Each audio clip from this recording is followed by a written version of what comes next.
Hello everyone and welcome to this video. Today I'm going to be talking about how Deontay Wilder can beat Tyson Fury. Now this is a series of videos. The next one is how Tyson Fury can beat Deontay Wilder, and then the third one is my prediction. So in this video we're going to be looking at the positives and the negatives of Deontay Wilder from the first fight. Now I went back and watched the full fight replay from BT Sport with mute on, no volume, so I watched all 12 rounds and made notes. So the timestamps that I'm going to make reference to are from the original fight replay, which is in the description below, so if you click on that you can go back and check out the minutes that I'm talking about. So let's look at the Wilder positives. Let's start with the power right hand. We cannot miss it. So the first instance of this power was in the 9th round, and this is at 48 minutes 56. Right, left, right, knockdown combo. That last one was around the back of the ear of Tyson Fury, so that's what really wobbled him and, you know, got the equilibrium.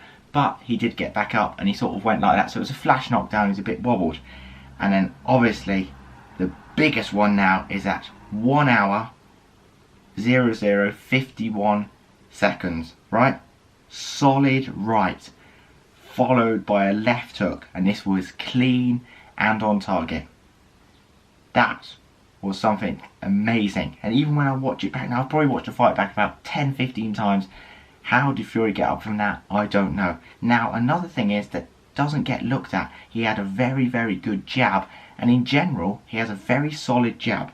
Now the solid jab and a fast jab, you could see this at 31 minutes and 34 minutes 12 seconds. So if you go to 30 minutes and 34 12 seconds, it's a really good jab. We go to 25 minutes 27 seconds and 39 minutes .00, amazing body shots.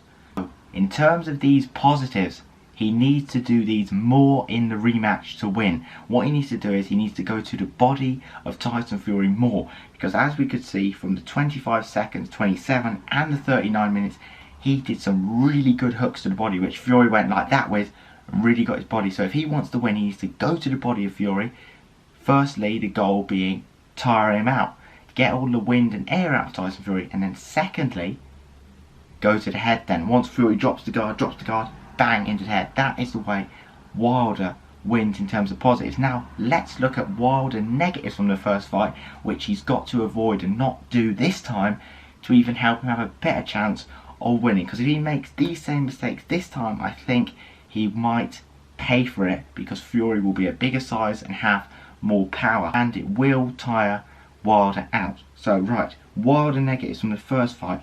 The first one is at 30 minutes 50 seconds. He's way too wild, way too wild, just swinging like crazy, you know, and he could easily get caught up the middle, caught anywhere around the chin really, and an uppercut from being that wild with a more aggressive Tyson Fury. And also at 54 minutes 56, this is just, you shouldn't be doing this. In professional boxing, you shouldn't be that wild. Yeah, it's alright being a bit unpredictable, but that was just literally so wild that he actually made himself look awful, because it was silly. He was hitting through air, he wasn't landing anything, and even if you look at the feet work, the feet cross over and the footwork is terrible. Now the next point is, at 34 minutes 10 seconds, Wilder turns his back. I don't know what he was thinking.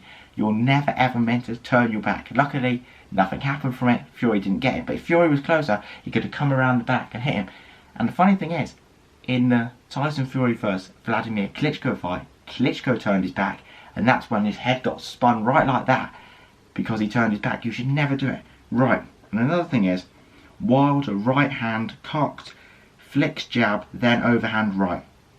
To set up his power shot, he always does the same thing. What he will do is, he will have the right hand cocks here.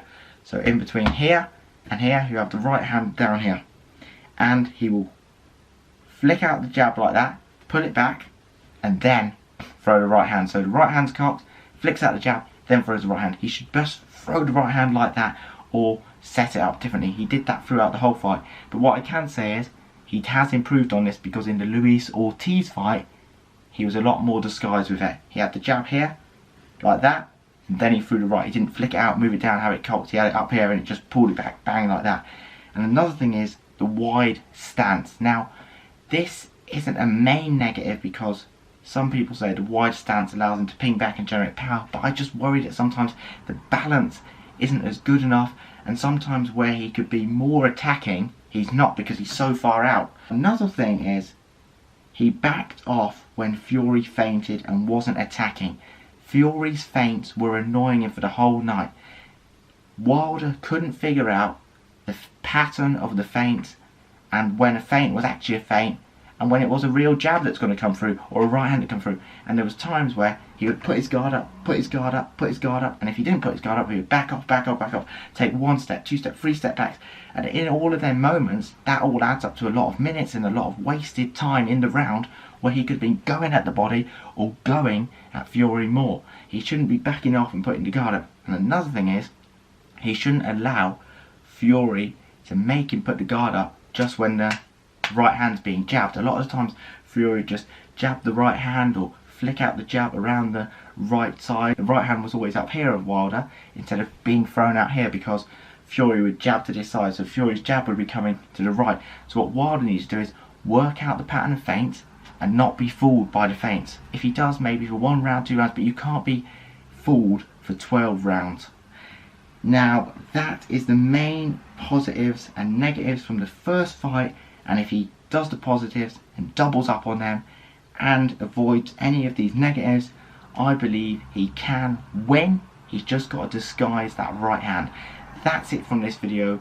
Thank you for watching. Please subscribe if you're brand new, and stay tuned to my next video, which is about how Tyson Fury can beat Deontay Wilder. Let me know your thoughts, comments and predictions for the fight in the comments below, and give me your thoughts on this video. Did you enjoy it? Is there anything that I missed out? What should I have included? You know, some constructive criticism as well. And thank you so much for watching, and I'll see you next time.